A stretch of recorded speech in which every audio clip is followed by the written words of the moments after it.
பாகிஸ்தானையும் இந்தியாவையும் ஒரே குரல்ல ஒலிக்க வச்சிருக்காரு டொனால்ட் ட்ரம்ப். ஆபரேஷன் சிந்தூர்ல நடந்த பொய்யை பத்தி பேச போறதுல மாஸ்கோவில் உண்மையாவே ஒரு சம்பவம் நடந்திருக்கு.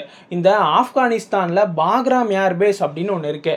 அதுக்கு அமெரிக்கா நிறைய ரூபா செலவு பண்ணி நாங்கள் தலிபான்கள் கையில சும்மா கொடுத்துட்டு வந்துட்டோம், அது எங்களுக்கு திருப்பியும் வேணும் அப்படின்னு டொனால்ட் ட்ரம்ப் சொல்லியிருந்தாரு. அதை மட்டும் எங்களுக்கு தரலனா நீங்க கடுமையான விளைவை சந்திக்க நேரிடும் அப்படின்ற மாதிரிலாம் மிரட்டியிருந்தாரு. சைனா இந்த விஷயத்துக்கு முதல்ல இருந்தே எதிர்ப்பு தெரிவிச்சாங்க, இந்தியாவும் எதிர்ப்பு தெரிவிச்சாங்க. அந்த ஒரு எதிர்ப்பை எல்லாரும் சேர்ந்து ரஷ்ய தலைநகர் மாஸ்கோவில் வச்சு தெரிவிச்சிருக்காங்க.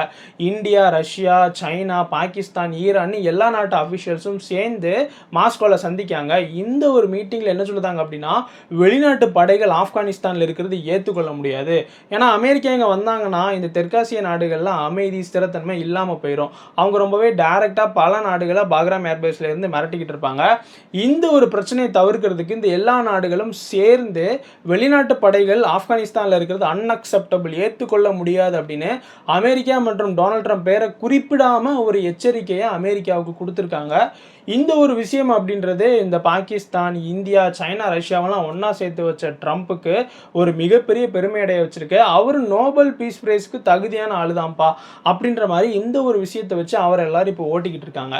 நம்ம சேனலை சப்ஸ்கிரைப் பண்ணாம பார்க்குறவங்க சப்ஸ்கிரைப் பண்ணிடுங்க. ஓஹோ, அப்படியா? ஆமாடி.